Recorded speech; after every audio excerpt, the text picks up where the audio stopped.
এক প্লেট ফুচকাতে 7 কোটিরও বেশি ক্ষতিকর ব্যাকটেরিয়ার উপস্থিতি পাওয়া গিয়েছে। তো মলমূত্রের যে উপাদান জীবাণু সেগুলোর উপস্থিতি এগুলোতে পাওয়া গিয়েছে। যত রেস্টুরেন্ট আপনি অভিযান করেছেন সবচেয়ে শকিং বা সবচেয়ে খারাপ কোনটা ছিল? একটি রেস্টুরেন্ট, সেখানে খুব গর্জিয়াসলি ডেকোরেশন করা ছিল। টয়লেটের ভিতরেই এই তরকারি মাছ মাংস ওখানে ধোয়া হয়। অ্যাজ আ কনজিউমার আমরা কিভাবে জানবো যে না এই রেস্টুরেন্টে এরকম অনিয়ম হচ্ছে? আমরা কিভাবে বুঝতে পারবো? ওই যে চিকেন ললিপপ, চিকেন বল, চিকেন সসেজ, এই সবগুলো দেখলাম যে কয়েক মাস আগে মেয়াদোত্তীর্ণ হয়ে গেছে। দেখেন, বলে ডায়রিয়া, আমাশয়, টাইফয়েড, জন্ডিস, হেপাটাইটিস সহ নানা রোগে আক্রান্ত হচ্ছে এবং বছরে 3 কোটি মানুষ শুধু অনিরাপদ খাবার কারণে। তো আপনার সম্পদ রক্ষা করার দায়িত্ব আপনার, কনজিউমারদের অধিকার প্রিজার্ভ করার দায়িত্ব হচ্ছে কনজিউমারদের। এরপরও যদি প্রতারিত হন তাহলে জাতীয় ভোক্তা অধিকার সনদি দপ্তরে অভিযোগ দায়ের করলে প্রতিকার দেওয়া যাবে ইনশাআল্লাহ। ইনশাআল্লাহ স্যার। আজকে আমাদের সাথে যিনি আছেন তার চোখ ফাঁকি দেওয়া কোনো দোকান, কোনো বাজার বা কোনো রেস্টুরেন্টের পক্ষে একদমই সম্ভব না। আমাদের সাথে আজকে আছেন বাংলাদেশের ভোক্তা অধিকার অধিদপ্তরের একজন ওয়াইডলি রেকগনাইজড নাম, আব্দুর জব্বার মণ্ডল।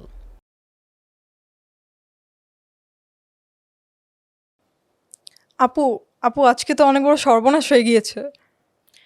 কি সর্বনাশ বলো আমাকে। অনেক বড় একটা প্রবলেম হয়ে গিয়েছে আপু। আজকে তো আমাদের এখানে অভিযান হবে। কিসের অভিযান? আমরা কি করছি? জানি না আপু, কিন্তু আজকে অভিযান চলবে এখানে। ও মাই গড, আমরা আবার কি ভেজাল করলাম? আসসালামু আলাইকুম স্যার। ওয়ালাইকুম আসসালাম। কেমন আছেন? আলহামদুলিল্লাহ ভালো, আপনি ভালো আছেন? জি স্যার। আমি আপনাকে বলছিলাম যে আমি বাংলাদেশে সেলিব্রিটিদের খুব একটা ফ্যান না, আমি আপনার অনেক বড় ফ্যান Thank এবং you. আমাদের পরিবারের সবাই আপনার সব ভিডিও আমরা দেখি, কোনোটাই মিস করি না। কারণ অ্যাজ আ সচেতন নাগরিক আমার মনে হয় কনজিউমার রাইটস নিয়ে আমাদের জানা উচিত অনেক বেশি। Thank you very much. আপনি যেমনটি বলছেন যে অ্যাকচুয়ালি আপনি আমারও ফ্যান না, বরং আমি যে কাজগুলো করি জাস্ট কাজের কারণে এই ফ্যান, জি তাই না? Right, thank you Right. Very much. আচ্ছা এটি আমাদের ইন্সপিরেশন। জি স্যার। স্যার, বাংলাদেশে থাকতে থাকতে হয়ে গেছে কি এরকম যে আমাদের সব কিছুর উপর একটা সন্দেহ, যেহেতু আমরা এত কিছু দেখছি যে উল্টাপাল্টা হচ্ছে আমাদের সাথে, তো এই সন্দেহের মধ্যে যেটা হয়ে গেছে যে সোশ্যাল মিডিয়া কয়েকদিন পর পর একটা জিনিস চলে আসে, প্লাস্টিকের ডিম, প্লাস্টিকের চাল। এই জিনিসটাকে আসলে এক্সিস্ট করে? আপনি যেমনটি বলেছেন যে এটি আসলে আমাদের উদ্বিগ্নের বিষয় যে প্লাস্টিকের চাল বা প্লাস্টিকের ডিম আছে কিনা। তো এই নিয়ে বাস্তবে একটি অভিজ্ঞতার কথা আমরা বলতে পারি এখানে। সেটি হচ্ছে যে একটা ইউটিউবে একটা ভিডিও এরকম একটা ভাইরাল হয়েছিল যে প্লাস্টিকের চাল দেখার কেউ নেই, এবং ওই ইউটিউবার যিনি উনি সরকারকে একদম ধুয়ে দিয়েছেন গালিগালাজ করে। তো এটি আমাদের ডিসি স্যারের নলেজে যখন আসছেন, এরপরে আমাকে এই ভিডিওটা ফরওয়ার্ড করে দিয়ে আমাকে বলা হলো যে তুমি এটি সার্চ করে দেখো কোথায় এই চালগুলো পাওয়া যায়। আমি অনেক কষ্ট করে তন্ন তন্ন করে খুঁজে শেষে পেলাম ওয়ারি থানার পাশে এই দোকানটি, যেখান থেকে উনি ক্রয় করেছেন, এবং চালটা ইন্ডিয়ান চাল ছিল।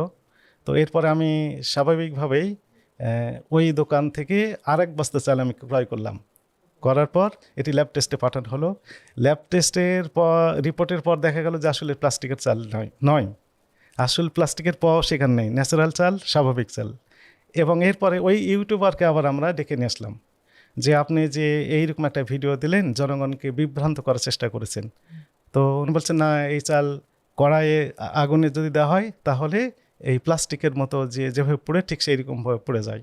তো আমরা যে ল্যাব টেস্টের রিপোর্ট আপনি দেখেন, স্যাম্পল আমাদের কাছে এখনও আছে, বাকি চাল এখন আমাদের কাছে সংরক্ষণ করা আছে। তো উনি বললেন না, আমি বিশ্বাস করি না। বলতে চলেন ঠিক আছে দেখি। উনি আবারও ওই কড়াই পাশে একটা রেস্টুরেন্টে নিয়ে যাওয়া হলো, ওনাকে নিয়ে ওখানে কড়াইয়ে যেভাবে উনি আগুন দিয়ে পোড়ানোর চেষ্টা করেছেন সেই রকমভাবে পোড়ানোর পর উনি বলেন যে সরি, আসলে আমার ভুল হয়ে গেছে। এই যে আসলে বিভ্রান্ত প্লাস্টিকের চাল বা প্লাস্টিকের ডিম বলে বাংলাদেশের কোনো অস্তিত্ব নেই। এটা জানা দরকার ছিল, কারণ কয়েকদিন পর পর এরকম বিভ্রান্ত হয়ে মানুষ হয়। এটাতে অনেক কিছুই আছে, আই থিঙ্ক এটার মধ্যে অনেক কারসাজি থাকে, ডিম দামের বাড়ানোর এইগুলোও হয়তো এটার মধ্যে ইনভলভড, আমি আসলে জানি না ঠিক। এবং কমন সেন্স আরেকটি, সেটি হচ্ছে যে প্লাস্টিকের চাল বা ডিম তৈরি হ্যাঁ। করতে যে এক্সপেন্সটা কস্টিং পড়বে, Right. তার চেয়ে ন্যাচারাল যে ডিম বা চালের চেয়ে অনেক বেশি পড়বে। অবশ্যই অবশ্যই, জি স্যার। আচ্ছা স্যার, আপনি তো অনেক দিন হয়ে গেছে এই ক্যারিয়ারে, এখন কি আপনি বলতে পারেন যে আপনি দোকানদার বা যারা ভেজাল এরকম করছে তাদের চোখ দেখলেই বুঝে ফেলেন যে না এদের মধ্যে কিছু আছে কারসাজি? আসলে চোখ দেখলে বোঝা যায় না, কারণ যে তারা এমনভাবে প্রেটেন্ড করেন যে সব ঠিকঠাক মতো আছে, এবং আমরা যারা সার্ভিস শিকার যেনার সার্ভিস নিয়ে থাকি, ও হয়তো রেস্টুরেন্টে গেলাম, দেখবেন যে একদম গর্জিয়াসলি ওয়েল ডেকোরেশন দেওয়া আছে, দেখে মনে হবে যে একদম সব ঠিকঠাক আছে, এভরিথিং ইজ ওকে। কিন্তু অ্যাকচুয়ালি আজ আমরা একজন ভোক্তা অধিকার কর্মী হিসাবে আমরা এটাই বিলিভ করি না। আমরা বিলিভ করি হচ্ছে সিইং ইজ বিলিভিং। আমরা সরাসরি কিচেন রুমে যাই, এই গর্জিয়াসলি ডেকোরেশন রুমে আমরা থাকতে চাই না। কিচেন রুমে গেলে দেখবেন যে আসলে মাকড়াসের জাল আছে, সেখানে ময়লা আবর্জনা স্তূপ আছে, এখানে অপরিষ্কার অপরিচ্ছন্ন পরিবেশে তৈরি করছে। আগের দিনে যে বাসি খাবার ছিল সেগুলো হয়তো ফ্রিজে সংরক্ষণ করেছে, তবে সংরক্ষণের যে সিস্টেম সেটি তারা মানেননি। কাঁচা খাবার পাকা খাবার একসাথে একই ফ্রিজের সেম চেম্বারে ওপেন করে রেখে দিয়েছেন। তো ফলে এখানে খাবারগুলো অনিরাপদ হওয়ার যে আশঙ্কা সেটি তৈরি হচ্ছে, এগুলো আমরা দেখতে পাই। ফলে আমরা বুঝতে পারছি। সরাসরি চোখ মুখ দেখে আমরা বিশ্বাস করি না। আসলে আচ্ছা, এরকম কোনো একটা চিটিং মেথড, আজকেও আপনি একটা অভিযানে ছিলেন, তো Right. এরকম আপনার এক্সপিরিয়েন্সে এমন কোনো চিটিং মেথড আছে যেটা আপনার কাছে মনে হয়েছে যে ইট ইস ডেঞ্জারাস, মানে এটাও কি সম্ভব? আসলে আমাদের যে কনজিউমার বিহেভিয়ার, এটি আমি পরের কথা আগে বলে নিই, এটি আমাদের পরিবর্তন করা একান্ত প্রয়োজন। কারণ আমরা অনেক সময় মনে করি যে রঙিন খাবারগুলো আমাদের পছন্দ, বাচ্চারা পছন্দ করে, কনজিউমাররাও পছন্দ করে। কিন্তু এই রঙিন খাবারগুলো অ্যাকচুয়ালি তো ফুড গ্রেড কালার ব্যবহার করার কথা ছিল, কিন্তু এটি ফুড গ্রেড কালার ব্যবহার করছে কিনা এটি জাস্টিফাই করা ইম্পর্টেন্ট। কারণ ফুড গ্রেড কালারের অনেক দাম, হিউজ দাম।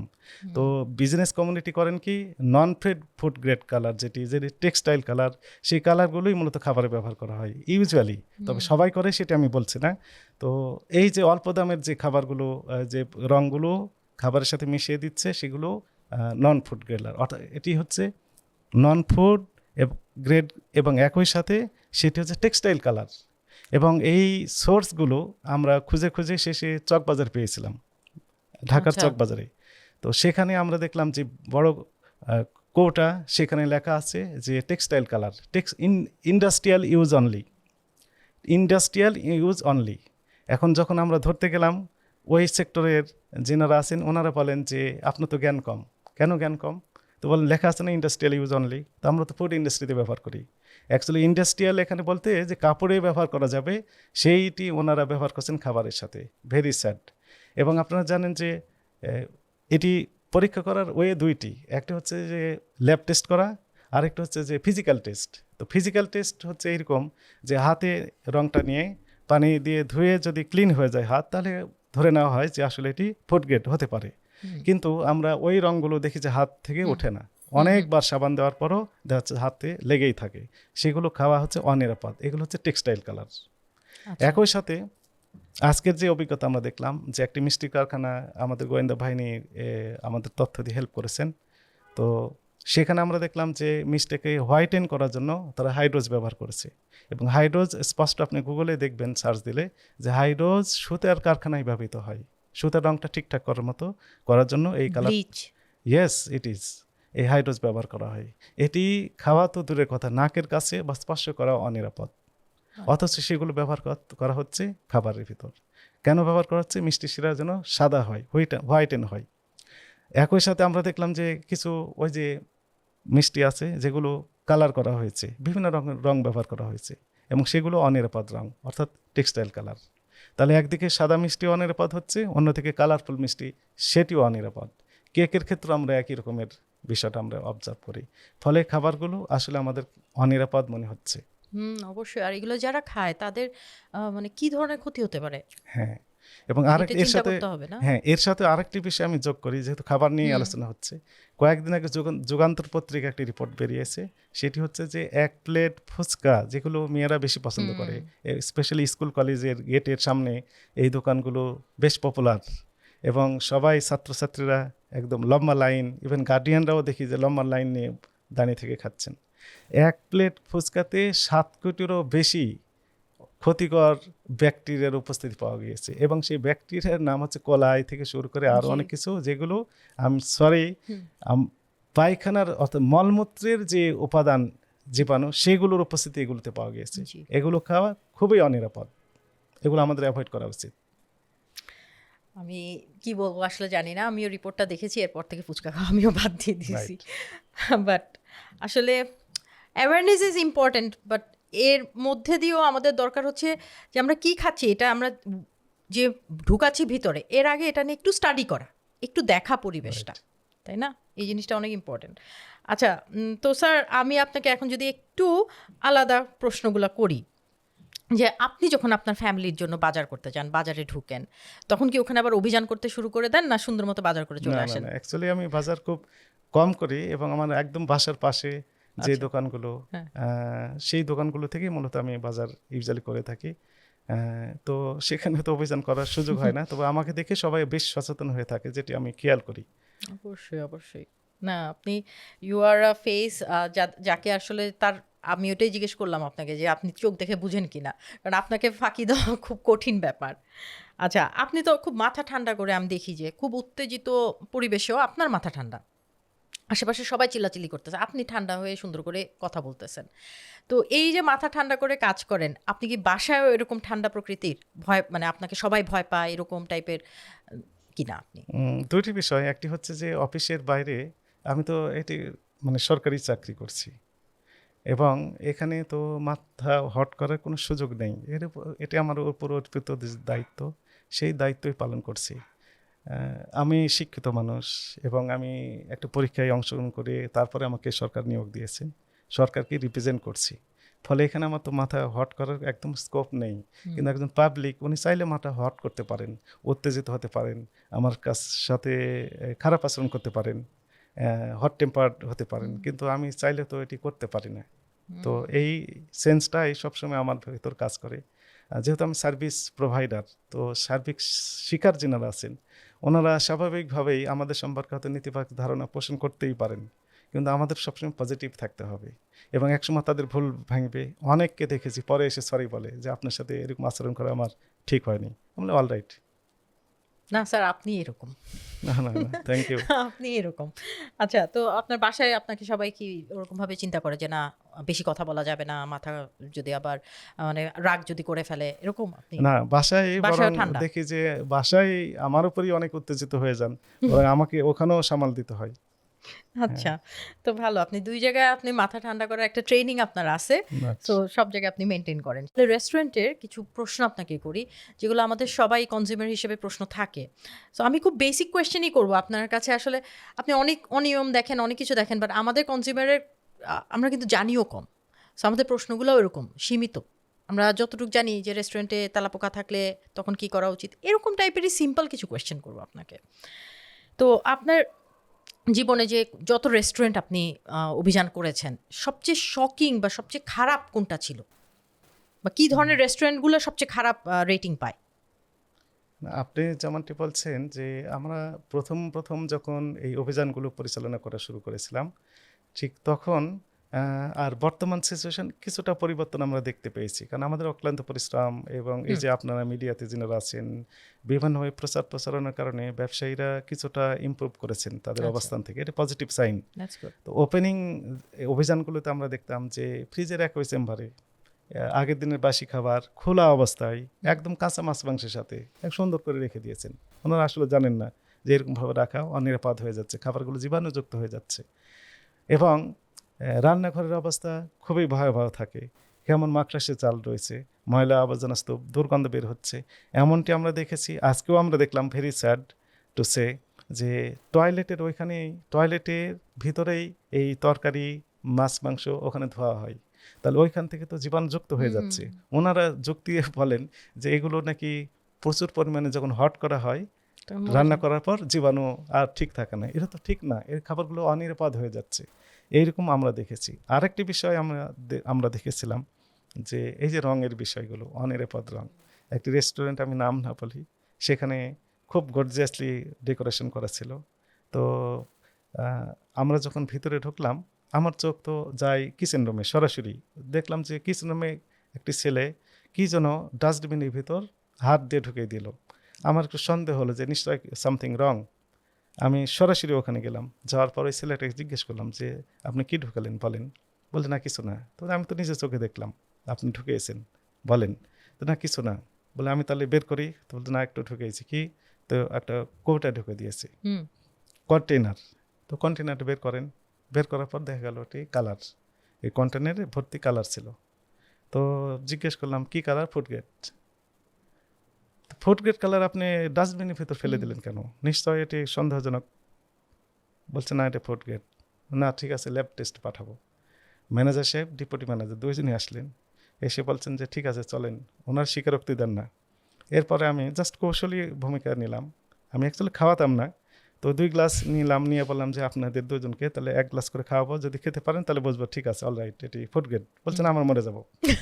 প্রথম রিয়াকশন বলছে মরে যাবো। তো আপনি মরে যাবেন তাহলে অন্যকে মেরে ফেলছেন, বলছে সরি ভুল হয়েছে আর করবো না। জাস্ট এরকম অভিজ্ঞতা, এরকম হাজার হাজার my অভিজ্ঞতা God. আমাদের রয়েছে। এই ভিডিওটা দেখছি আমি। আচ্ছা, যাই হোক স্যার, এখন যদি রেস্টুরেন্টে আমরা তো আমাদের রাইটস নিয়ে কথা বলবো, হ্যাঁ, যে এটার আইন কি, আমাদের রাইটসটা কি, আমরা কনজিউমার হয়ে ধোকা খেয়েই যাব আর রেস্টুরেন্টের বিরুদ্ধে কিছুই করব না, এটাও তো হয় না।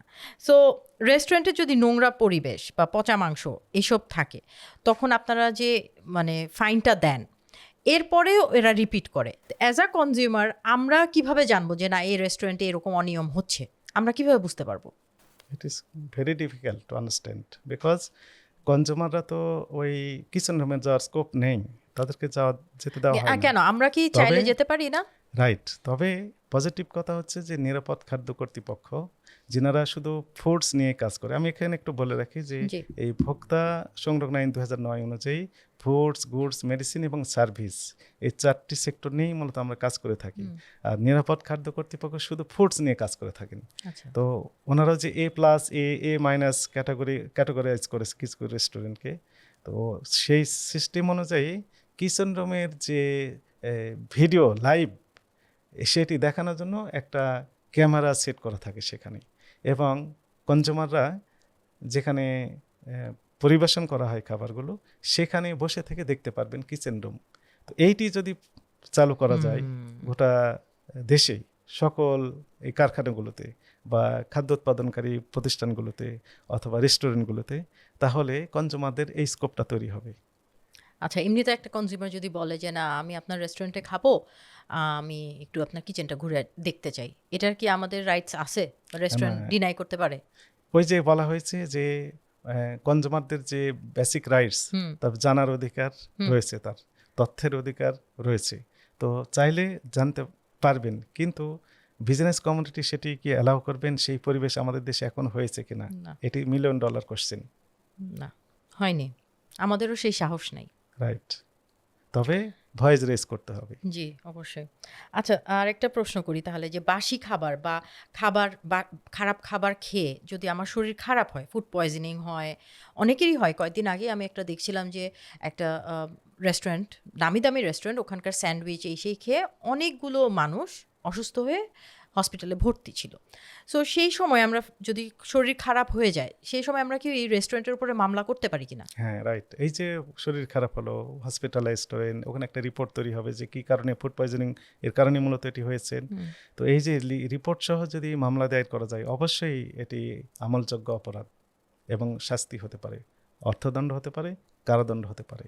আচ্ছা, রাইট, তো আপনারা যে রেস্টুরেন্টে গিয়ে ফাইনগুলো চিন্তা করেন, যেমন অনিয়ম দেখে ফেলছেন, কি কি অনিয়ম আছে, সেই সময় যে ফাইনটা দেন, এইটা নির্ধারণ করেন কিভাবে? এটা কি আপনাদের কোনো মানে চিন্তাভাবনা কিভাবে করেন যে এটা এই রেস্টুরেন্টের এত ফাইন হওয়া উচিত? এটা কি আপনাদের করেন? এটি আপনি যেমনটি বলছেন, এটি হচ্ছে আমরা on the instant judicial mind apply করে তার অপরাধের মাত্রা কেমন, তার ক্যাপাসিটি কেমন, এই সব কিছু বিবেচনা করেই মূলত এই রায়টি ঘোষণা করা হয়, এবং এটি অবশ্যই আদায়যোগ্য এবং আদায় হয়। আদায় হয়? আদায় হয়নি এমন রেকর্ড আমাদের নেই। হ্যাঁ, আদায় হতেই হবে। আর আদায় হওয়ার পর তারপর ওদেরকে কি আবার চেক করতে যান যে ওরা আবার এই একই জিনিস করতেছে কিনা? হ্যাঁ, রিপিটেশন হয়। যেমন উত্তরাতেই গত সপ্তাহে একটি শিশু খাদ্য তৈরি করেন, স্পেশালি চকলেট তৈরি করেন এই জাতীয় আরও। তো এটি 1 বছর আগে একবার আমরা আসছিলাম, সেখানে দণ্ড হয়েছিল $6,00,000 মতো। অনেক অনিয়ম সেখানে আমরা খেয়াল করেছিলাম। তো এইবারে রিভিউ দিলাম যে অনেক পজিটিভ, অনেক ইমপ্রুভ করেছে তারা, পজিটিভ হয়েছে। রাইট, আচ্ছা, তো that's good. তো ফলে আমরা রিপিটেশন করি, যদিও আমাদের রিপিটেশন করার স্কোপ কম হয়, কারণ যে বিভিন্ন সেক্টরে অনিয়ম রয়েছে, এই অনিয়মগুলো ট্যাকেল দেওয়ার জন্য আমাদের যে লোকবল দরকার, আমাদের যে লজিস্টিক সাপোর্ট দরকার, সেটি আমাদের আমরা চেষ্টা করছি ইমপ্রুভ করার জন্য। তো এটি পেলে আমাদের জন্য আরেকটু হেল্পফুল হবে। আচ্ছা স্যার, ধরেন খাবারে আমি খাবার রেস্টুরেন্টে অর্ডার দিয়েছি, খাবারে আমি তেলাপোকা বা চুল এরকম টাইপের জিনিস পেলাম, তখন কি আমি সেই মুহূর্তে রেস্টুরেন্টের উপরে ফার্স্ট কি চার্জ করতে পারি? সেখানে সঙ্গে সঙ্গে তাদেরকে ইনস্ট্যান্ট জানাতে হবে যে যে চুলটা পড়লো, চুল দুইটাই হতে পারে, দুটি ভাবে পড়তে পারে। একটি হচ্ছে যে আগে থেকে চুল পড়া ছিল সেইরকম হতে পারে, আরেকটি হচ্ছে যে কনজুমারদের মাথা থেকেও চুল পড়তে পারে, যে কোনো একটি ঘটতে পারে। কিন্তু আমার ব্যক্তিগত একটা অভিজ্ঞতা রয়েছে, সেটি হচ্ছে যে এক আমাদের অফিসে একবার বিরিয়ানি অর্ডার দিয়েছিলাম, এপিবিএন আমাদের সাথে আসতো, আর্ম ফোর্সেস ব্যাটালিয়ন, উত্তরায় থেকে যেত। তো তাদের দুপুর পার হয়ে যাচ্ছে, তো বলে ঠিক আছে তাদেরকে বিরিয়ানি খাওয়াই। তো 10 জন ছিলেন ওনারা, 10 জন, আর আমাদের আরও 12টি প্যাকেট দিলাম। সেখানে আমার প্যাকেটে দেখলাম তেলাপোকা ভিতরে একদম ওই রকমভাবেই রয়েছে, ভেরি স্যাড। সঙ্গে সঙ্গে ওই ম্যানেজার বা মালিককে আমরা জানালাম, মালিক আসলেন, এসে বললেন যে আমরা সরি, ভুল হয়ে গেছে, জীবনে এগুলো আর হবে না। এই প্রতিশ্রুতি তো করে লাভ কি? রাইট, এই জন্য তাদের কার্যক্রম ক্লোজলি মনিটরিং করা উচিত। হ্যাঁ, এই টুলটি সবসময় ব্যবহার করতে হবে। জি, ওনারা এখন ভালো হয়েছেন, যে আগামীকাল ভালো থাকবেন এটা আমরা বলতে পারবো গ্যারান্টি না। নাই। জি, আচ্ছা। তো এরকম অনেক বড় বড় রেস্টুরেন্ট আছে, আমি নাম বললাম না, কিন্তু আপনারা অভিযান করেন এবং অভিযান করার পর ওনারা ফাইন দেন। আপনি বললেন যে ফাইন দেওয়ার পর হয়তো ওরা সঠিক হয়ে যায়, কিন্তু ওদের উপরে যে এই ব্র্যান্ড ইমেজ, যেটা অনেক টাকা খরচ করে কিন্তু একটা রেস্টুরেন্ট একটা ব্র্যান্ড ইমেজ তৈরি করে, কাস্টমারদেরকে নেয়, তো এই ব্র্যান্ড ইমেজটার উপরে কিন্তু ডিরেক্ট একটা মানে কি বলে থ্রেট চলে আসলো যে হ্যাঁ আমার এখানে এরকম আসছে, এরপর থেকে কিন্তু ওদের কাস্টমার একটু হলেও কমে যায়। তো এইটাকে আপনি কিভাবে দেখেন যে ওদেরকে কি এরকম ভিডিও বানায়, ওদের ইমেজটাকে নষ্ট করা কি ঠিক, নাকি ওদেরকে আগে ওয়ার্নিং দেওয়া উচিত? আপনি যেমনটি বলেছেন যে কারো ব্যক্তিগত ইমেজ বা কোনো প্রতিষ্ঠানের ইমেজ নষ্ট হোক, ক্ষুণ্ণ হোক, এটি আমরা চাই না। সরকারের তরফ থেকে তাদেরকে বরং সহযোগিতাই করা হয়। কিন্তু আমরা যখন দেখি যে আসলে তারা বিষয়গুলো মানছে না, তাদের যে আইন কানুন মেনে চলা উচিত, স্পেশালি রেস্টুরেন্ট ব্যবসার ক্ষেত্রে অনেক আইন আছে, সবগুলো আইন নামে একটি আইন যদি তারা মানে, নিরাপদ খাদ্য আইন 2013, যেটি 1959 সালের আইন। এই 59 সালের আইন 2013 সালে সংশোধন হয়েছে। এই আইনটি যদি মানে এবং তার সাথে কিছু বিধিমালা আছে, আমার মনে হয় না সে ওই প্রতিষ্ঠান কোনোদিন জরিমানার আওতায় আসবে, কিন্তু তারা মানে না। লাইসেন্সিং অথরিটি তাদের কিছু টার্মস অ্যান্ড কন্ডিশন দিয়ে দেয়, ওই টার্মস অ্যান্ড কন্ডিশন যদি তারা পড়ে এবং ওইগুলো যদি তারা মেনে চলে, তাহলে তাকে জরিমানা দিতে হবে না। কিন্তু তারা তো এগুলো করতে করে না, ইচ্ছাকৃত হবে, অথবা তাদের কর্মচারী সেগুলো করতে পারে না, তাদের কর্মচারী দিয়ে যে করেই নেবে সেটি তারা করতে পারে না, ট্রেনিং এর অভাব। রাইট। আমি তো ব্যক্তিগতভাবে যেটি মনে করি যে ফুড ইন্ডাস্ট্রিতে যেনারা চাকরি করেন, সরকারের এমন একটি অর্গানাইজেশন এখানে এগিয়ে আসা উচিত, যেনারা শুধু ট্রেনিং দিবেন এবং এই ইন্ডাস্ট্রিগুলোতে যেনারা চাকরি করবেন তাদের ওই ট্রেনিংয়ের সার্টিফিকেট ছাড়া চাকরি করতে পারবেন না। তাহলে কি হবে, এটি বেশি ইফেক্টিভ হবে। আমি এর সাথে একটু যুক্ত করে দিতে চাই যে সরকারের স্বাস্থ্য খাতে যে পরিমাণ বরাদ্দ দিতে হয়, এই বরাদ্দ এত দিতে হবে না, কারণ আমাদের অসুখ হবে না। অসুখ যদি না হয় তাহলে তো আমাদের এত বরাদ্দ দিতে হবে না স্বাস্থ্য খাতে। আমার ব্যক্তিগত অভিজ্ঞতা থেকে আমরা বলি যে মাসে আমার পরিবারে কেউ অসুস্থ না হয় সেই মাসটা আমার ভালোভাবে চাই। যে মাসে অসুস্থ হয় ডাক্তারি ফি দিতে হয়, এরপর বলে যে টেস্ট করেন, টেস্টের ওখানে পয়সা দিতে হয়, আবার ওষুধ কিনতে হয়, তাহলে 3টা সেক্টরে আমাদেরকে পয়সা দিতে হচ্ছে। রাইট, তো হ্যাঁ অবশ্যই। পরিবার থেকে শুরু করে আমরা যে রাষ্ট্রীয় ব্যবস্থা দেখি একই রকমের। সরকারি হাসপাতালগুলোতে আমাকে ডাক্তারি ফি দিতে হচ্ছে না ঠিকই, কিন্তু ডাক্তারকে তো ওই অর্গানাইজেশন চালানোর জন্য সরকারকে পে করতে হচ্ছে, হিউজ পরিমাণ টাকা দিতে হচ্ছে। আর আমরা সবাই তো একই খাওয়া খাচ্ছি। আমরা যদি বলি যে ডক্টররা বা আমাদের প্রাইম মিনিস্টার থেকে শুরু করে আমরা সবাই কিন্তু খাচ্ছি একই খাবারই, যেটা ফুড সেফটির আন্ডারে যায় না, পড়ে না। তো এর মধ্যে দিয়ে আসলে আমি আরেকটা প্রশ্ন করি আপনাকে, যে আমরা যে ধরেন আপনি বলছেন কোরিয়াতে, জাপানে ফুড কার্ট দেখছেন বা রোড সাইড স্টলস, আমাদের এখানে এটা এখন বেশি পপুলার হয়ে যাচ্ছে। ফুড কার্ট, কেক বিক্রি করা বা খাবার বিক্রি করা, ফুচকা চটপটি আগেই ছিল, ঝালমুড়ি আগেই ছিল, এটা আমাদের আসলে আমরা ছোটোবেলা থেকেই খেয়ে আসতেছি। কিন্তু এখন যে নতুন ধরনের খাবার, যেগুলোর আসলে স্টোরেজ অনেক ইম্পর্টেন্ট, ফুড কার্টগুলোতে তো ইউজুয়ালি কোনো ফ্রিজ থাকে না। সো ফুড কার্টগুলো কি আপনারা করেন, এরকম অভিযানগুলো করেন? এখানে একটা বিষয় হচ্ছে যে এই রকমের প্রতিষ্ঠান ইউজুয়ালি তারা সন্ধ্যার সময় বেশি জমজমাট অবস্থা হয়, কারণ ইয়াং জেনারেশন বা সবাই ইউজুয়ালি বাসা থেকে বের হয় বিকালে বিকালে বের হয়, ওই ফুড কোর্টগুলো মূলত বিকালে ওনারা এই জমজমাটভাবে দেওয়া শুরু করেন। তো সেখানে আমরা যে অনিয়মগুলো দেখতে পাই, যে আপনি যেমন বলেন ফ্রিজ নেই, কিন্তু বাসা থেকে তো ঠিকই আগের দিনের খাবার ঠিকই নিয়ে এসে সমানে বিক্রি করে দিচ্ছে, এমনটি হতে পারে। আর গতকালের একটা অভিজ্ঞতা আমি একটু যদি শেয়ার করি, যে এইরকম একটা ফুড কোর্টে গেলাম, আমরা দুজন কর্মকর্তা গিয়েছিলাম। তো আমি যেটাতে ঢুকলাম, দেখলাম যে ওই যে চিকেন ললিপপ, চিকেন বল, চিকেন সসেজ, এই সবগুলো দেখলাম যে কয়েক মাস আগে মেয়াদোত্তীর্ণ হয়ে গেছে। এরপর যে সসগুলো দিয়ে তারা এগুলো ফ্রাই করছে, সেগুলো মেয়াদোত্তীর্ণ হয়েছে কয়েক মাস আগে। তাহলে সবগুলো মেয়াদোত্তীর্ণ, ওই প্রতিষ্ঠানের সবগুলো মেয়াদোত্তীর্ণ আমরা পেলাম, যে এগুলো কেন হয়? Very sad. আমরা ভেজাল খেয়ে খেয়ে আমরা মনে ইমিউন হয়ে গেছি, আমরা তো এগুলোই খাচ্ছি, কিছু তো হচ্ছে না। হ্যাঁ, হচ্ছে না তা না। আপনি একটা হচ্ছে। রিপোর্ট আমি যদি দেখাই, জি জি। যে এই যে আমি একটু ডাউনলোড করে নিয়ে আসলাম, হুম। সেটি হচ্ছে যে ভয়ানক চিত্র আমরা দেখতে পাবো। এই যে দেখেন, বলে ডায়রিয়া, আমাশয়, টাইফয়েড, জন্ডিস, হেপাটাইটিস সহ নানা রোগে আক্রান্ত হচ্ছে, এবং বছরে 3 কোটি মানুষ শুধু আচ্ছা। অনিরাপদ খাবার কারণে। বছরে 3 কোটি মানুষ, অর্থাৎ প্রতিদিন 80 থেকে 85 হাজারের বেশি মানুষ, এগুলো হচ্ছে হসপিটালাইজড, যিনারা হচ্ছে তাদের পরিসংখ্যান। আর ম্যাক্সিমামই হসপিটালাইজড হন না, হুম। বেকায়দা হলে তারপরে ডাক্তার কাছে যাই আমরা, তার আগে তো নিজেরাই ট্রিটমেন্ট করার চেষ্টা করি। তো ফলে 80 থেকে 85 হাজার মানুষ প্রতিদিন আমরা অসুস্থ হচ্ছে, এটি পরিসংখ্যান বলছে। এগুলো যেগুলো যারা হসপিটালে যাচ্ছেন তাদের তথ্য এটি। Food borne disease. যাই রাইট, ওকে। অনিরাপদ খাবার কারণে। আচ্ছা স্যার, আমরা নিরাপদ খাবার আমরা বড়রা খাচ্ছি, আমরা চিন্তা করতেছি আচ্ছা এক্সপায়ার্ড খাবার খাইলাম, কি আর হবে, কিন্তু আমাদের বাচ্চাদেরকে আমি খাওয়াচ্ছি। So that is more alarming আমার কাছে মনে হয়। সো বাচ্চাদের ক্ষেত্রে আমরা যে বাচ্চাদেরকে আজকাল চিপস, চকলেট বা কালারফুল ডোনাট, মিষ্টি জাতীয় খাবার, কেক। এগুলা হ্যাঁ কেক, এগুলা খাওয়াচ্ছি। তো এই জিনিসগুলা আসলে আমরা কিভাবে সচেতন হতে পারি যে এগুলা কি খাওয়ানো উচিত কি উচিত না? রাইট, আপনি যেমনটি বলেছেন যে কেকের ক্ষেত্রে আমরা দেখি যে উৎপাদন মেয়াদ যেমনটি দেওয়ার কথা, সেগুলো ম্যাক্সিমাম ক্ষেত্রে দেওয়া হচ্ছে না। অনেকে এগিয়ে আসছেন ঠিকই, তাদের সাধুবাদ জানাই, কিন্তু ম্যাক্সিমামই আমরা দেখি যে কেকের উৎপাদন মেয়াদ এই শিশু খাদ্যটির দেওয়া হয় না। আমার নিজের বাচ্চার এক জন্মদিনে সে বলে যে বাবা একটা কেক কিনে দাও, তা আমি ইউজুয়ালি এগুলো কিনি না। তারপরেও তারাকে নিয়ে বলো ঠিক আছে চলো, আমার বাসার আশেপাশে অনেক দোকান আছে কেকের, যতগুলোতে আমি গিয়েছি বলছে আপনাকে দেওয়ার মতো কেক নেই। কেক তাদের আছে, আমাকে দিতে চাচ্ছে না, তার মানে সেগুলো হচ্ছে অনেক আগের বাসি, কিন্তু সেখানে কোনো মেয়াদ দেওয়া নেই। এই খাবারগুলো খাওয়াই হচ্ছে অনিরাপদ খাবার। As a consumer behaviour, opening আমি বলেছি, এটাও আমাদের পরিবর্তন করতে হবে। শুধু ব্যবসায়ীদের দোষারোপ করলেই আমাদের হবে না। অ্যাজ এ কনজিউমার হিসেবে আমার কিছু দায়িত্ব এবং কর্তব্য রয়েছে, সেগুলো আমাকে প্রতিপালন করতে হবে। আমাকে ক্রয়ের পূর্বে আমাকে দেখতে হবে যে আসলে এই কেকগুলো বা শিশু খাদ্য আমি ক্রয় করছি, সেগুলোর উৎপাদন মেয়াদ এগুলো দেওয়া আছে কিনা। যদি না দেওয়া থাকে তাহলে অবশ্যই আমাকে ক্রয় করা উচিত হবে না।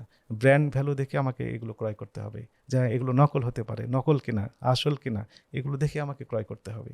শুধু সরকারের উপর দোষারোপ করলেই হবে না যে সরকারি এজেন্সিগুলো কাজ করছে না, এটি হতে পারে না। সকলের দায়িত্ব রয়েছে, জি। সবাইকে এগিয়ে আসতে হবে। ফুড ইন্ডাস্ট্রিতে যেনারা আছেন ওনাদের যেমন রেসপন্সিবিলিটি রয়েছে, একই সাথে কনজিউমার যেনারা আছেন এনাদের রেসপন্সিবিলিটি কম নয়। আপনি প্রতারিত হওয়ার আগে আপনাকে হাজারবার ভাবতে হবে যে আমি প্রতারিত যেন না হই, এই স্টেপগুলো নিতে হবে। এরপরে যদি প্রতারিত হন তাহলে তো প্রতারিত হয়েছেন, তার জন্য প্রতিকার দেওয়ার জন্য সরকারি এজেন্সি রয়েছে। অলরাইট, কিন্তু আমি কেকের দোকানে গেলাম, তো কেকটা তো দেখতে তো সুন্দর লাগে, কারণ এখানে অনেক প্রিজারভেটিভও থাকে যেটার জন্য ওকে অনেক মানে চকচকা লাগে, সুন্দর লাগে, শাইনি লাগে। তখন তো মনে হয় যে না এটা মনে হয় আজকেই বানানো, বা জিজ্ঞেস করি, যদি আমি ইউজুয়ালি জিজ্ঞেস করি যে কেকটা কবের, এই তো আজকের, তো এই তো মুখের কথা বিশ্বাস করা। হ্যাঁ, কিন্তু ওই তাই যে না? লেখা থাকবে ওখানে যে উৎপাদন তারিখ, মেয়াদোত্তন এটা তারিখ, ডিমান্ড করতে হবে। উপাদান, ওই যে কালার ব্যবহার করা হয়েছে, কি কি কালার ব্যবহার করেছে, সেগুলো ফুড গ্রেড কিনা, ওগুলো ডিক্লারেশন দেওয়া থাকবে। যদি না থাকে তাহলে আমার উচিত হবে যেগুলো না কেনার। আচ্ছা, তো কেক তো আপনি কিনতে পারেন না, আপনাকে Right. কেউ দেয় না, যেহেতু আপনি মানে চিনে ফেলেন, বুঝে ফেলেন। তো রেস্টুরেন্টে যান মাঝে মাঝে খেতে বাইরে? না, একদমই কম, একদমই যাই না বললেই চলে। আচ্ছা। অফিসে যাওয়ার সময় বাসা থেকে একটা বাটিতে করে কিছু খাবার নিয়ে যাই, সেগুলোই আমরা অফিসে বসে খেয়ে নিই।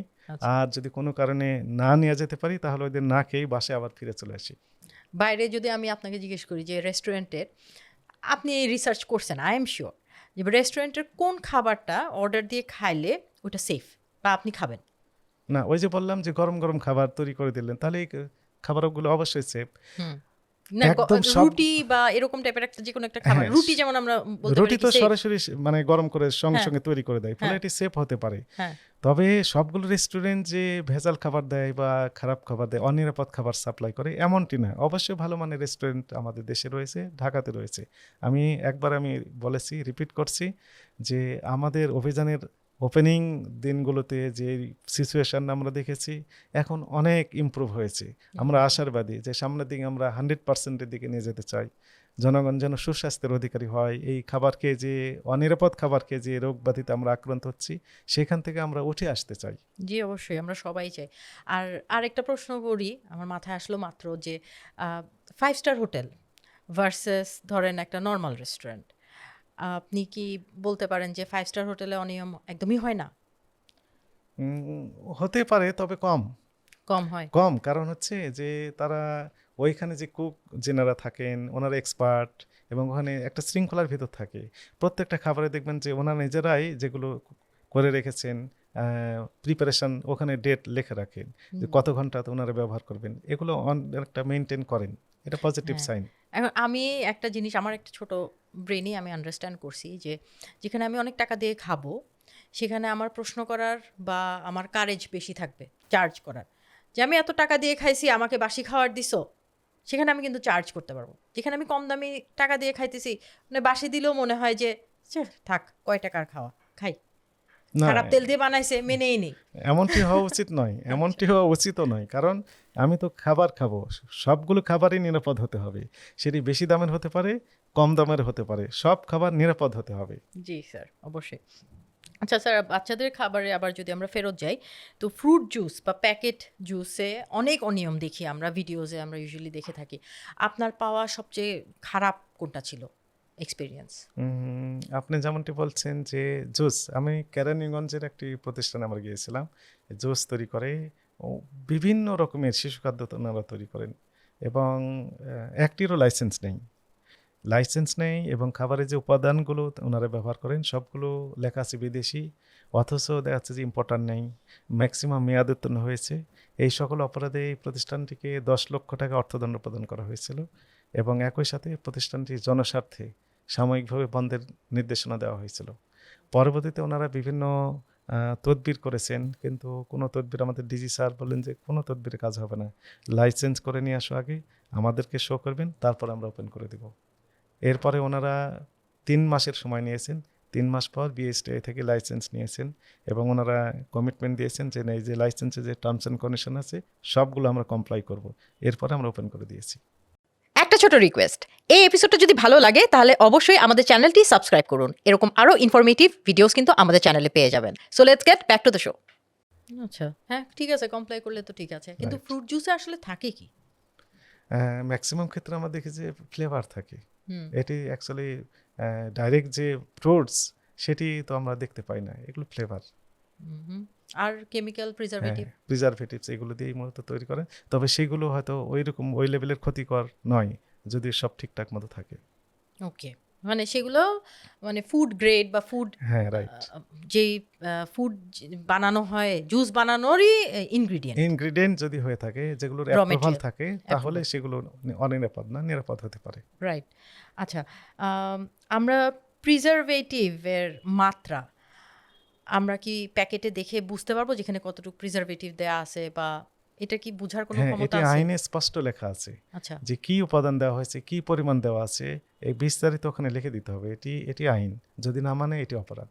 আচ্ছা, এখন তো চ্যাট জিপিটির চল সবকিছু, আমরা কিন্তু ইনগ্রিডিয়েন্ট হ্যাঁ। লেভেলটা চ্যাট জিপিটি বা এআই কে দিলেও কিন্তু সে বলে দিতে পারবে যে সেফ কি সেফ না। রাইট, এটি সো বলে দিতে কনজিউমারকে হবে। কিন্তু টেকনোলজিও ইউজ করতে হবে, Right. ব্রেন ইউজ করতে হবে, টেকনোলজিও ইউজ করতে হ্যাঁ, হবে। এই জন্য আমি বললাম যে একজন কনজিউমার হিসেবে তার অনেক রেসপন্সিবিলিটি রয়েছে। জি প্রতারিত হওয়ার আগে তাকে প্রতারণা শিকার জন্য না হন, এই জন্য যতগুলো উপায়গুলো আছে সবগুলো তাকে অবলম্বন করতে হবে। এরপরে যদি প্রতারিত হন, তারপরে তো আমরা রয়েছি। অবশ্যই। আচ্ছা স্যার, আমি তো প্যারেন্টিং নিয়ে অনেক কন্টেন্ট করি আসলে, তো আপনাকে একটা প্রশ্ন না করলেই না। আপনার যে বাচ্চারা আছে, সন্তানরা আছে, তাদের জন্য যদি আপনি একটা মেসেজ দিতেন, ওরাও নিশ্চয়ই আপনার এই প্রোগ্রামটা দেখবে, তো ওদের জন্য একটা মেসেজ যদি দিতেন যে আপনি বাবা হিসেবে ওদেরকে কোন স্থানে দেখতে চান? বা ওদের থেকে আপনি কি এক্সপেক্ট করেন? না, প্রথম কথা হচ্ছে ভালো মানুষ হতে হবে, এটি হচ্ছে মেসেজ, ভালো মানুষ হতে হবে। তো ভালো মানুষ হওয়ার জন্য তাকে সুস্বাস্থ্যের অধিকারী হতে হবে। সুস্বাস্থ্যের অধিকারী হতে হলে তাকে অবশ্যই নিরাপদ খাবার খেতে হবে, এবং নিরাপদ খাবারের সাথে তাকে অন্যান্য যে শৃঙ্খলা রয়েছে, স্বাস্থ্যবিধি রয়েছে, সকালে ঘুম থেকে ওঠা এবং আগেভাগে ঘুমাতে যাওয়া এবং এক্সারসাইজ, খেলাধুলার সাথে সম্পৃক্ততা থাকা, এগুলোর সাথে সম্পৃক্ত হতে হবে। একটি কথা আমি বিভিন্ন জায়গায় বলি, সেটি হচ্ছে যে সেটি বাচ্চাদের ক্ষেত্রে না, বড়দের ক্ষেত্রেও অ্যাপ্লিকেবল। সেটি হচ্ছে আপনি কি whether you will taking medicine or you will be running, আপনি কি দৌড়াতে থাকবেন, আপনি কি ফিজিক্যাল এক্সারসাইজ করবেন, না ওষুধ খাবেন, যে কোনো option is yours. There are two options, whether you will be running or you will be taking medicine, medicine. Option is yours. Prevention is better than Yes. Cure, এটাও আরেকটা। হ্যাঁ, আর একই সাথে ওই যে নিরাপদ খাবার এবং অনিরাপদ খাবার, স্ট্রিট ফুড আমাদের দেশের ওই রকমভাবে পপুলার হলেও নিরাপদ নয়, এগুলো খেয়াল রাখতে হবে। স্কুল কলেজের সামনে যে খাবারগুলো বিক্রি হয় সেগুলো নিরাপদ কিনা এটা নিশ্চিত না হয়ে আমি অনুরোধ জানাবো সম্মানিত অভিভাবকদের প্রতি, তারা যেন নিজেরাও না খান এবং তাদের কোমলমতি শিশুদের যেন উঠে না দেয় এই খাবারগুলো। আপনার বাচ্চাদেরকে আপনি কিভাবে মোটিভেট করেন হেলদি খাবার খেতে? না, ওই যে বাসা থেকে খাবার প্যাকিং করে স্কুলে পাঠানো হয়, ওইগুলোই খাওয়া দাওয়া করে আবার বাসায় ফিরে আসে। ইউজুয়ালি আমরা ট্রাই করি যে বাইরের খাবার যেন কম খাই। জি। তারপরেও তো তারা বাচ্চা, ও জেদ করে বাসে যেটা খাবো, বাসায়ও কিন্তু বানায় দেওয়া যায় বাইরের হ্যাঁ, খাবারের right. মতো। সেটি। আপনি আমরা সবাই জানি যে বাবা হচ্ছে সবচেয়ে ইম্পর্টেন্ট একটা ফাউন্ডেশন, একটা পিলার একটা ফ্যামিলির। আপনি বাবা হিসেবে কেমন? না, আমি সফট এবং হার্ড দুটো মিলেই, অর্থাৎ তারা যখন দেখি যে ভালোভাবে পড়ালেখা করছে, মনটা ভালো হয় এবং তারা যে এক্সপেক্ট করছে তার চেয়ে বেশি দেওয়ার চেষ্টা করি। আর যখন দেখি যে একটু এদিক ওদিক যাওয়ার চেষ্টা করছে, স্বাভাবিকভাবে তখন হার্ড হতে হয় আমাকে। এবং তার মা দেখি যে সবসময় নরম থাকে, কিন্তু আমাকে নরম এবং গরম এই দুটো মিলেই আমাকে চলতে হয়। ব্যালেন্স করেন আপনি, ভালো। রাইট। আচ্ছা, তো কলা আমরা এখন সারা বছর পাচ্ছি এবং অনেক ধরনের কলাই আমরা পাচ্ছি। তো কলা পাকানোর জন্য কি কোনো কেমিক্যাল ইউজ করা হয় কিনা? আপনি যেমনটি বলেছেন যে দুইভাবেই কলা পাকানো যায়। একটা হচ্ছে ন্যাচারালি হিট দিয়ে পাকানো যায়, এটি পরিবেশ বান্ধব এবং স্বাস্থ্য ঝুঁকি একদমই নেই। আর একটি হচ্ছে যে কেমিক্যাল দিয়ে পাকানো হয়। তবে বুয়েটের একটি গবেষণায় আমরা দেখেছি যে একটি রিপোর্ট, টেস্টিং রিপোর্টে, এই চাকরির ওপেনিংয়েই আমরা এটি আমাদের ডিজি স্যার আমাদের জানিয়েছেন যে যে ক্যালসিয়াম কার্বাইড দিয়ে যে পাকানো হয় কলাটা, কলার উপরের অংশ যেটা থাকে খুব অনেক একটা অংশ থাকে, ফলে ভিতরে এটা প্রবেশ করে না, অতদূর এফেক্ট করে না। আর ওনাদেরকে যদি আমরা বলি যে এই কলা এই কেমিক্যাল দিয়ে পাকান কেন, আমরা অনেক সবসময় তো তাদেরকেই রাখি, কিন্তু এরপরও যদি পেয়ে যায় তাদেরকে তো আইনের আওতায় নিয়ে আসা হয়। পাকান কেন বলতে ব্যাপক চাহিদা, আসলে কলার ব্যাপক চাহিদা, কলা এবং পাউরুটি এর ব্যাপক চাহিদা ঢাকা মহানগরীতে। ফলে ন্যাচারালি পাকিয়ে ওনারা নাকি বলেন যে সরবরাহ যথাযথ দেওয়া সম্ভব হয় না, এই জন্য ওনারা এই অসৎ উপায়টা অবলম্বন করেন। কিন্তু আমাদের পরামর্শ থাকবে যে এই অন্ধকার ঘরে আলো জ্বালিয়ে একটু ধোঁয়া সৃষ্টি করে সেখানে যদি পাকানো যায় ন্যাচারালি, এই কলাটাই নিরাপদ। আমরা তো এগুলো পাই না। তা খুব কম। আমরা যেগুলো খাচ্ছি এগুলো আমাদের শরীরের জন্য কতটুকু ক্ষতিকারক? এই নিয়ে গবেষণার প্রয়োজন, ওকে, গবেষণার প্রয়োজন। অবশ্যই। আচ্ছা, অনেক সময় দেখা যায় যে বিদেশি ফল যেগুলো আমরা পাই, তো টেবিলের উপরে ধরেন একটা আপেল বা একটা মালটা আমি রেখে দিলাম, 3 মাস রাখার পরেও তার কোনো কিছু চেঞ্জ হয় না। তো ওগুলো কিন্তু বাইরে থেকে আনা। তো আপনি কি বলবেন যে ওগুলো বাইরে থেকে ওদের মধ্যে কোনো কিছু পুশ করা থাকে, না আমাদের এখানে এসে হয় এগুলো? না, যেটি আমরা যতটুকু আমরা জেনেছি যে এই ফলগুলো অনিরাপদ না, ওখানে মোম পালিশ করা হয়, এমনভাবে প্রিজারভেটিভ দেওয়া হয় যেগুলো ক্ষতিকারক না, এগুলো ধুলেই উঠে যেতে পারে। ওকে। তো সেই ফলগুলো খাওয়া নিরাপদ। ও আচ্ছা, তো বাইরের ফলই তো বেশি পাওয়া যায়, আমাদের দেশীয় ফলগুলো কিন্তু সিজনাল, অল্প সময় পাওয়া যায়, যেমন আপেল মালটা এগুলো আমরা কিন্তু বাইরে থেকে সারা খাচ্ছি বছর পাওয়া যায়। সারা বছর। আঙ্গুর, তো এগুলোকে আমরা যে কোনো দোকান থেকে কিনে খেলে ঠিক আছে? হ্যাঁ, কি খেতে পারে, কিন্তু আমাদের পরামর্শ থাকবে যে দেশীয় ফল খাওয়ার জন্য। দেশীয় ফল 12 মাস বিভিন্ন রকমের ফল পাওয়া যায়, জি। তো এই ফলগুলো নিরাপদ বেশি। আচ্ছা, আরেকটা প্রশ্ন, যে আমাদের ঢাকা শহরে আমি যদি চিন্তা করি, ইভেন ছোট ছোট শহরগুলোতে ফলের দোকানের অভাব নাই। ফলের দোকান মানে গলি গলিতে ফলের দোকান, একদম মানে যেখানে সেখানে। তো এই ফলের দোকানের বিজনেস কি অনেক ভালো, মানে এত দোকান কেন? আসলে চাহিদা আছে। চাহিদা আছে। একসময় ফল অসুস্থ রোগীকে দেখার জন্য কিনে নিয়ে যাওয়া হতো, কিন্তু এখন প্রত্যেকটা বাসাতেই অল্প হলেও অনেকে ফল কিনছেন, এটি পজিটিভ সাইন। এবং এই কারণেই মূলত ফলের ব্যবসাটা একটু বেশি হচ্ছে। ওকে, রাইট।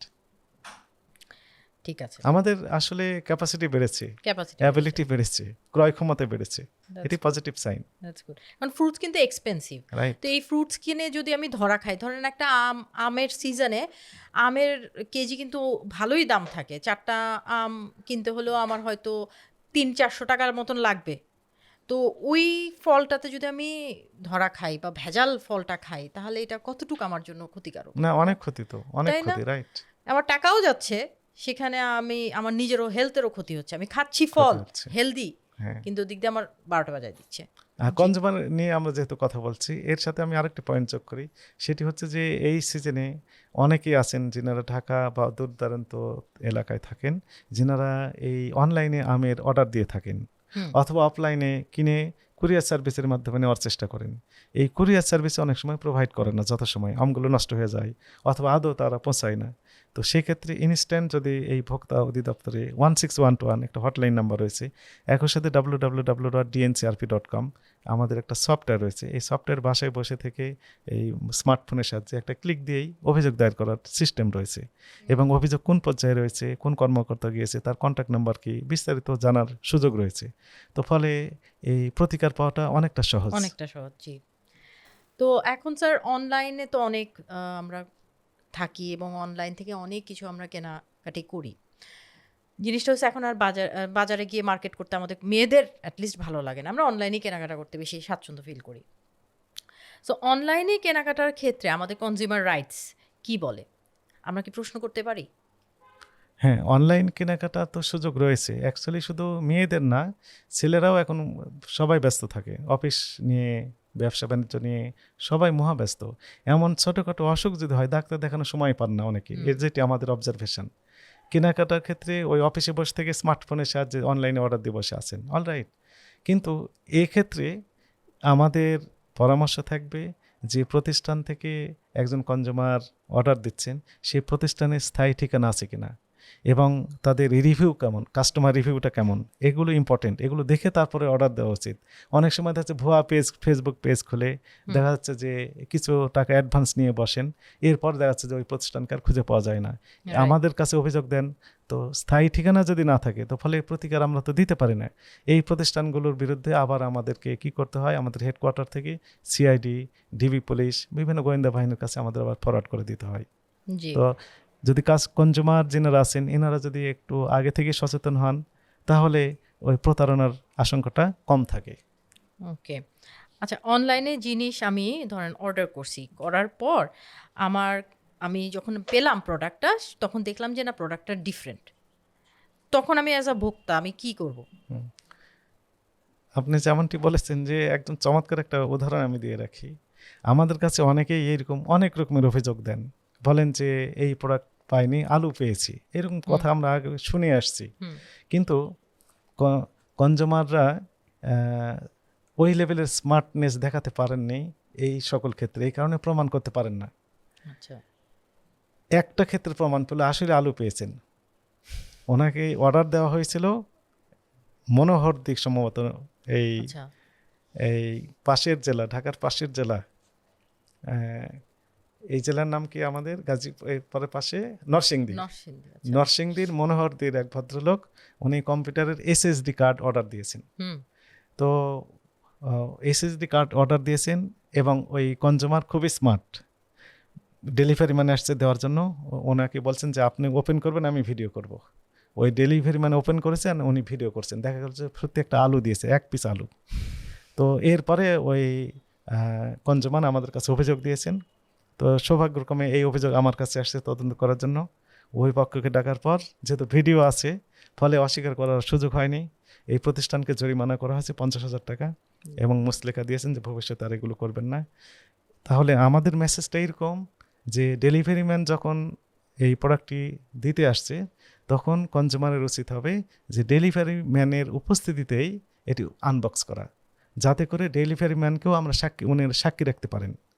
একই সাথে পেমেন্ট সিস্টেম দুই রকমের আছে, একটি হচ্ছে যে প্রি পেমেন্ট, আর একটি হচ্ছে যে ক্যাশ অন ডেলিভারি। যদি অপশন থাকে তাহলে ক্যাশ অন ডেলিভারি দেওয়াই বেটার। যদি প্রোডাক্ট আমার পছন্দ না হয় তাহলে আমি নিলাম না, তাহলে আমার প্রতারণার এখানে আশঙ্কা একদমই জিরো। কিন্তু যদি অনেকে কার্ডে পেমেন্ট দিয়ে দেন, তো সেক্ষেত্রে একটা আশঙ্কা থেকেই যায় যে ওই প্রোডাক্টটা সময় মতো দিবে কিনা, অথবা ওই প্রোডাক্টটা দিবে কিনা, ভিন্ন প্রোডাক্ট দিবে কিনা, এরকম একটা আশঙ্কা থাকে। এত কিছু সচেতনতার পরেও যদি প্রতারিত হন তাহলে তো অবশ্যই ভোক্তা অধিদপ্তর তাহলে রয়েছে আপনারা আছেন। প্রতিকার দেওয়ার জন্য। জি। আচ্ছা, অনলাইনে অ্যাডভান্স নেয় অনেক কোম্পানিরা, অ্যাডভান্স নিয়ে তখন প্রোডাক্টটা আর দেয় না, সেই ক্ষেত্রে আমরা কি করতে পারি? আমরা কমপ্লেন করলে আমরা পাবো এটার? হ্যাঁ, আপনি যেমনটি বলেছেন যে ওই প্রতিষ্ঠানে যদি ঠিকানা থাকে, জেনুইন প্রতিষ্ঠান হয়ে থাকে, তাহলে অবশ্যই অভিযোগ দায়ের করলে ভোক্তা অধিদপ্তর থেকে প্রতিকার দেওয়া সম্ভব। টাকাটা ফেরত পাবো না? হ্যাঁ, টাকা ফিরে পাবেন, অবশ্যই রিফান্ড পাবেন, আচ্ছা, রিফান্ড পাবেন। রিফান্ড পাবো। আচ্ছা, অনলাইনের জন্য রিফান্ড আর রিটার্ন পলিসি আছে কিনা? রিফান্ড এবং রিটার্ন পলিসি এটি হচ্ছে ব্যবসায়িক পলিসি। একজন বিজনেসম্যান উনি আসলে রিফান্ড রিটার্ন পলিসি কি করবেন এটা আপস to him or her issue. তবে কাস্টমার যদি দেখেই নেন যে না এখানে রিফান্ড রিটার্ন হয় না, লেখেই যদি দিয়ে থাকেন, উনি ডিক্লারেশন দিয়ে থাকেন আগেই, তাহলে তো কাস্টমার দেখে শুনেই নিচ্ছেন। রাইট। আর যদি লেখা থাকে রিফান্ড রিটার্ন এইরকম পলিসি আছে, সেগুলো যদি কমপ্লাই করছে কিনা এগুলো অবজার্ভ দেখার বিষয়। অনেকে করে, অনেকে ইভেন সেলাররা, অনলাইন সেলাররা বলে যে ক্যাশ অন ডেলিভারি নিয়েছে, পরে প্রোডাক্ট পছন্দ হয় নাই, তখন ফেরত দিতে চায়। ওই যে তা আমরা কি কাস্টমার, ফেরত দিতে পারি কিনা? ওই যে কাস্টমার রিভিউ দেখেই ওই জন্য কনজিউমারের উচিত দেখা, মানে ওই প্রতিষ্ঠান থেকে ক্রয় করা, তাহলে আশঙ্কাটা কম থাকে প্রতারিত হওয়ার। না, আমি ক্যাশ অন ডেলিভারি নিয়েছি, এখন প্রোডাক্টটা আসলো আমার হাতে, সাপোজ আমি একটা জুতাই নিয়েছি, আমার জুতাটা সাইজেও হয়েছে, সবই হয়েছে, আমার পছন্দ হয় নাই, আমি রিটার্ন করতে চাই, আমি কি পারবো? আমার রাইটস আছে? এখন ওদের যে রিটার্ন পলিসি, এই পলিসিতে কি বলে এটা তো আমাকে ওরা দেখতে কি হবে। যা ইচ্ছা তাই পলিসি করতে পারে? এটা আমাদের গভর্নমেন্টের থেকে কোনো পলিসি নাই? এখন আমি বলি, এটি হচ্ছে কোরিয়া সফরে আমরা গেলাম, সেখানে দেখলাম যে 2002 সালে কনজিউমার এই যে ই কমার্স আইন, ই কমার্স অ্যাক্ট তারা তৈরি করছে 2002 সালে। 20 সালে করোনা হয়েছে, তো আমাদের ওই সময় একটা নীতিমালা তৈরি করেছে বাণিজ্য মন্ত্রণালয়। আর বর্তমানে একটা আইন সংশোধনী পর্যায়ে রয়েছে আমাদের আইনটি, এই ভোক্তা অধিকার সংরক্ষণ আইন 2009। এটি সংশোধনী হলে এই বিস্তারিত এই বিষয়ে এখানে থাকবে। এখানে রাইট, ই কমার্স আইন, ই কমার্সটা এটা চলে খুবই আসবে। জরুরি দরকার। আমরা এখন বাজারে চলে যাই, যেখানে আপনাকে সবচেয়ে বেশি দেখা হয়, বাজার। তো বাজারের ক্ষেত্রে মুরগি সবচেয়ে, আমার খুবই সেনসিটিভ একটা পার্ট হচ্ছে মুরগি, কারণ আমার বাচ্চারা মুরগি খুব পছন্দ করে এবং চিকেন আমরা সবাই খাই। তো এই মুরগির বাজারে সবচেয়ে বেশি কারচুপি কোথায় হয়? যদি আমি বলি যে ওজনের একটা বিষয় আছে, ডিজিটাল কারচুপি এখানে হওয়ার আশঙ্কা রয়েছে। এই কনজিউমারদের সচেতন থাকতে হবে যে আসলে ওজনে ঠিকঠাক মতো দেওয়া হচ্ছে কিনা। দেশি মুরগি, সোনালী মুরগি, পাকিস্তানি মুরগি, ব্রয়লার মুরগি, এতগুলো ভাগ, এর মধ্যে আমরা চিনবো কিভাবে কোনটা কি? আসলে চেনা কনজিউমারদের জন্য একটু ডিফিকাল্ট, তবে একটু যদি কমন সেন্স কাজে লাগাই তাহলে কনজিউমাররা প্রতারিত হওয়ার আশঙ্কা কম থাকবে। আমি উত্তরাতেই একটি প্রতিষ্ঠানে ধরেছিলাম, সেখানে এই সোনালী মুরগিটাই বিক্রি করছে দেশি মুরগি বলে, আচ্ছা, একদম সোনালী মুরগি কিন্তু বিক্রি করছে দেশি বলে। এরপরে আমরা যেটি দেখি যে কালার বার্ড, সেগুলো বিক্রি করছে সোনালী বলে। তাহলে বিভিন্ন রকমের প্রতারণা। অর্থাৎ কালার বার্ডটা হচ্ছে ব্রয়লার মুরগিরই একটি রূপান্তর। ব্রয়লার মুরগিটা দেখতে সাদা, কিন্তু কালার মুরগিটা দেখতে সাদা নয়, এই সোনালির মতো চেহারা, কিন্তু বাস্তবতা হচ্ছে তারা এই মুরগিগুলো সোনালি নয়, এটা হচ্ছে ব্রয়লার মুরগি। এখন বোঝার উপায় হচ্ছে শব্দ যদি ধীরে ধীরে করে তাহলে সেটা ব্রয়লার মুরগি, মুরগিটা শব্দ যদি জোরে করে তাহলে আসলে এটি ব্রয়লার না, বরং এটি সোনালি। আরো জোরে যদি করে তাহলে এটি দেশি। ওয়াও, এটা তো যেতে হবে তাহলে দোকানে, লাইভ মুরগি কিনতে হ্যাঁ, হবে। লাইভ মুরগি কিনতে হবে। জি। আচ্ছা, আপনি তাহলে তো আপনি বলে দিলেন যে আপনি মুরগি কেনার সময় কিভাবে কিনেন, এই পদ্ধতি নিশ্চয়ই ফলো করেন। হ্যাঁ, আমি একটু দেখি যে আসলে আমাকে দেখে ওনারা বলেন যে না এগুলো আজকে দেওয়া যাবে না, কারণ এগুলো হচ্ছে কালার বার্ড, কালার, বলেই দেন কালার বার্ড। এই 1 নাম্বার না, 2 নাম্বার, 3 নাম্বার তাহলে আমরা আরেকটা ধরন জানতে পারলাম, যেটার নাম হচ্ছে কালার। Colour bird. নাইস। আচ্ছা, মাছ বাজারের কথা যদি জিজ্ঞেস করি, মাছ বাজারে সবচেয়ে বেশি কোনটা দেখছেন যে অ্যাডাল্ট্রেশন হয়? মাছ বাজারের ক্ষেত্রে আমরা দেখি যে ওজনে কারচুপির যে বিষয়টি রয়েছে, একই সাথে যে লাইভ ফিশ যেনারা কিনেন ওনারা তো ঠিক আছে অলরাইট, কিন্তু যেনারা বলেন যে মরা মাছ হুম ঠিক সব ঠিকঠাক আছে, বাসায় যেয়ে দেখবেন যে পচে গিয়েছে, Right. এরকম একটা বিষয়। দুইটি, একটি হচ্ছে তাহলে যে ওজনে কারচুপি করা, আর একটি হচ্ছে যে পচা মাছ অনেক সময় বিক্রি করে দেয় হুম আমরা জেনে তো শুনেই। চিনি না মাছ, রাইট। ঠিক না?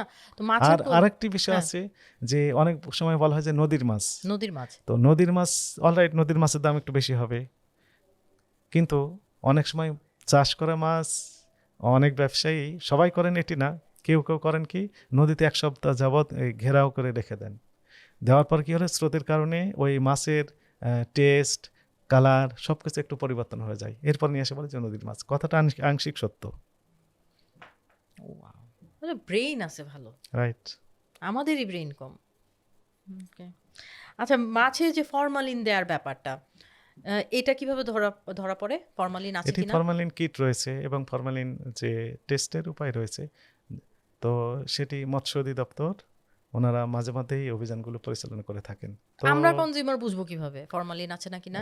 কনজিউমারদের বোঝা আসলে একটু মুশকিল, এই কারণেই মৎস্য অধিদপ্তরকে সাথে নিয়ে আমরাও অভিযান পরিচালনা করি। তবে আশার কথা হচ্ছে যে না, এরকম আমরা সেভাবে পাই নাই। এখন আর পান না। রাইট। এই ফরমালিনগুলো পায় কোথায় বাজারের লোকজন? ফরমালিন তো ইন্ডাস্ট্রিতে ব্যবহৃত হয়, ফলে এটি নিষিদ্ধ করারও সুযোগ নেই। এটি খুব কঠোরতার সাথে লাইসেন্সিং অথরিটি যারা রয়েছেন, কঠোরতার সাথে মনিটরিংয়ের মাধ্যমেই মূলত এগুলো দেওয়া হয় ইন্ডাস্ট্রিতে ব্যবহারের জন্য। যেহেতু ইন্ডাস্ট্রিতে প্রয়োজন, ফলে সরকার চাইলেও নিষিদ্ধ করতে পারছে না বা করছে না। ওকে। কিন্তু কেউ কেউ অসাধু ব্যবসায়ী অল্প কেউ হয়তো এটা মিসইউজ করছেন, তবে আমাদের মনিটরিংয়ের কারণে কিছুটা এখন স্বাভাবিক রয়েছে। আচ্ছা। আর তাহলে আমি আবার বাজারে আরেকটা আইটেমের কথা বলি, যেটা হচ্ছে মশলা, খোলা মশলা।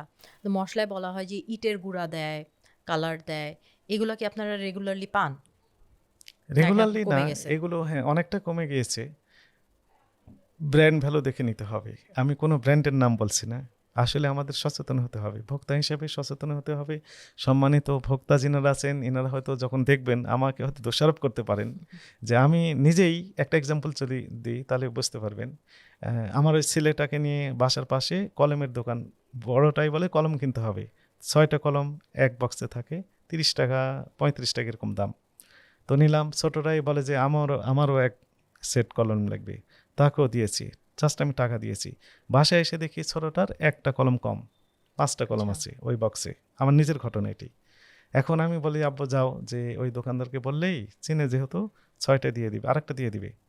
এখন ছেলে বলে যে আমরা তো ওইখানে দেখে নেওয়া উচিত ছিল, দেখে নিলে যদি 5টা থাকতো সঙ্গে সঙ্গে দিয়ে দিত, সরিও বলতো দোকানদার এবং আরেকটা দিয়ে দিত।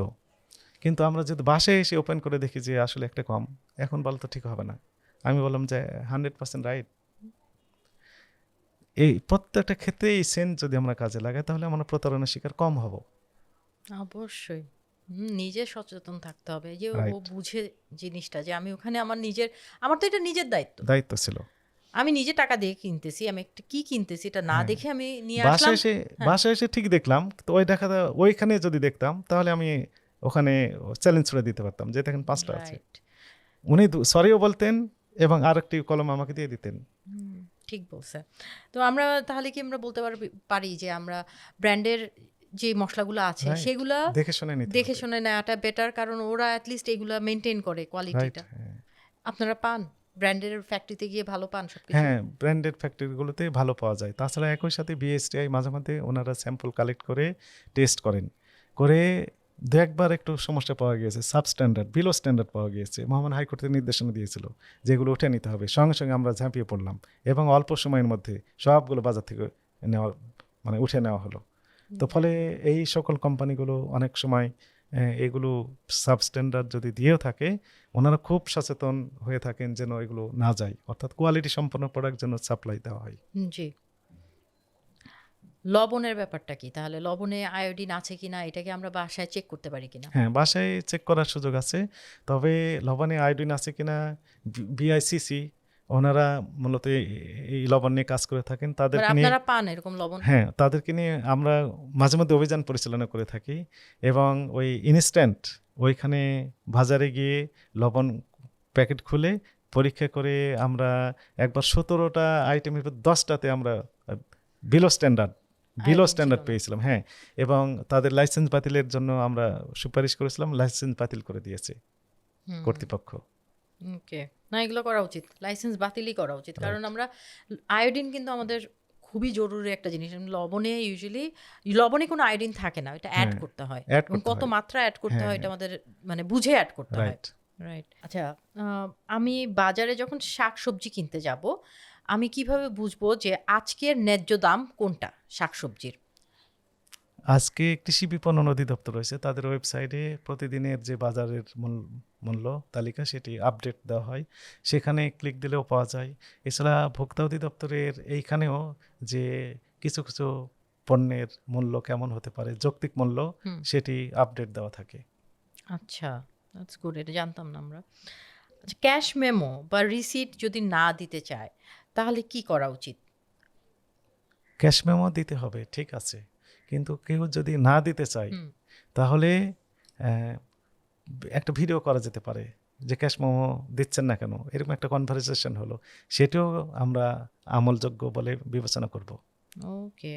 আচ্ছা, ক্যাশ মেমো রিসিট এগুলা ইম্পর্টেন্ট কেন? আমাদের তো দরকার না, আমরা তো ফেলে দেই, এটা আপনাদের জন্য কেন হ্যাঁ, ইম্পর্টেন্ট? ইম্পর্টেন্ট এই কারণে যে যদি এই প্রোডাক্টটি অথবা সার্ভিসটি নিয়ে ভোক্তার অসন্তুষ্টি থেকে থাকে, ভোক্তার প্রতারণা হওয়ার আশঙ্কা থেকে থাকে, তাহলে যেন উনি প্রতিকার পান, এই জন্য প্রমাণক হিসেবে এই ক্যাশ মেমোটা সংরক্ষণ করা একান্ত প্রয়োজন। আদারওয়াইজ এই ব্যবসায়ী তো বলবেন যে না, তার কাছে আমি এই পণ্য বা সেবা বিক্রি করি নাই। আচ্ছা, ধরেন আমি একটা মিষ্টি দোকানে গিয়ে মিষ্টি খেয়ে আমার শরীর খারাপ হয়ে গেছে, এখন আমি ভোক্তা অধিদপ্তরে কমপ্লেন করব, সিস্টেমটা কি? কমপ্লেন করার সিস্টেম হচ্ছে যে www.dncrp.com, এইখানে ক্লিক দিলেই স্মার্টফোনের সাহায্যে একটা পেজ চলে আসবে। এইখানে বাসায় বসে থেকে অভিযোগ দায়ের করা যাবে এবং অভিযোগটি কোন কর্মকর্তার কাছে আছেন, কী পর্যায়ে আছেন, কয়টি শুনানি হয়েছে, শুনানির রায়টা কেমন হয়েছে, বিস্তারিত তথ্য জানা যাবে বাসায় বসে থেকেই। আমার নাম জানতে পারবে দোকানদার? হ্যাঁ, আপনার নাম শুধু না, আপনার যাবতীয় তথ্যই জানতে পারবেন, কারণ আপনি অভিযোগ দায়ের করলেন, আপনার নাম তো উনি জানবেন, আবার ওনার নামও আপনি জানবেন। আচ্ছা, তো এখানে আমার সেফটি কে দিবে? সেফটি অ্যান্ড সিকিউরিটি, আপনার বাসা যদি অন্য কেউ দখল করে তো স্বাভাবিকভাবে আপনাকে তো হয় থানায় যেতে হবে অথবা কোর্টে যেতে হবে। তো আপনার সম্পদ রক্ষা করার দায়িত্ব আপনার। কনজুমারদের অধিকার প্রিজার্ভ করার দায়িত্ব হচ্ছে কনজুমারদের। কনজুমার যদি একসাথে হয় তাহলে এই অল্প সংখ্যক প্রতারক তাদের বিরুদ্ধে কিছুই করতে পারবে না। জি। আচ্ছা, আমরা ঢাকা শহরে আমরা আপনাদেরকে পাচ্ছি, আর গ্রামে বা ছোট শহরগুলোতে কি আপনারা তৎপর, মানে আপনারা ওখানেও কি কাজ করেন? হ্যাঁ, 64 জেলায় আমাদের অফিস রয়েছে এবং বিভাগীয় 8টি বিভাগে বিভাগীয় কার্যালয় রয়েছে। এছাড়া জেলা প্রশাসন রয়েছে, উপজেলা প্রশাসন রয়েছে, ফলে ছড়িয়ে ছিটিয়ে রয়েছে আমাদের সার্ভিস প্রোভাইডাররা, ওখান থেকে সার্ভিস নিতে পারবেন। ওকে। তো স্যার, আপনার কাছে লাস্ট থট আমার এটাই, আপনার থেকে জানতে চাবো যে আমি অ্যাজ আ কনজিউমার আমি যাতে না ঠকি, এই না ঠকার জন্য আপনি কিছু টিপস দেন আমাদের জন্য। টিপসটা এরকম যে কনজুমারদের সচেতন হতে হবে, কনজুমারদের বিহেভিয়ার একটু পরিবর্তন করতে হবে। কেমন? কোনো অনলাইনে কেনাকাটার ক্ষেত্রে যে প্রতিষ্ঠান থেকে আমি ক্রয় করতে যাচ্ছি সেই প্রতিষ্ঠানটির আদৌ স্থায়ী ঠিকানা আছে কিনা, অনআইটি ভুয়া প্রতিষ্ঠান, এগুলোর কাস্টমার রিভিউ কেমন, অন্য কোনো কাস্টমার প্রতারিত হয়েছে কিনা, আসলে অনলাইনে এগুলো যাচাই বাছাই করে তারপরে ক্রয় করা উচিত। হুম। ক্যাশ অন ডেলিভারি নেওয়াই বেটার, অ্যাডভান্স পেমেন্ট দেওয়ার পরিবর্তে যদি সিস্টেম থাকে। ম্যাক্সিমাম ক্ষেত্রে ক্যাশ অন ডেলিভারি দেওয়ার সিস্টেম আছে, অনেকে কার্ডে পেমেন্ট আগেই দিয়ে দেন। আমি পরামর্শ দিব যে আগে পেমেন্ট না দিয়ে ক্যাশ অন ডেলিভারি এই সিস্টেমটা প্রিফার করার জন্য।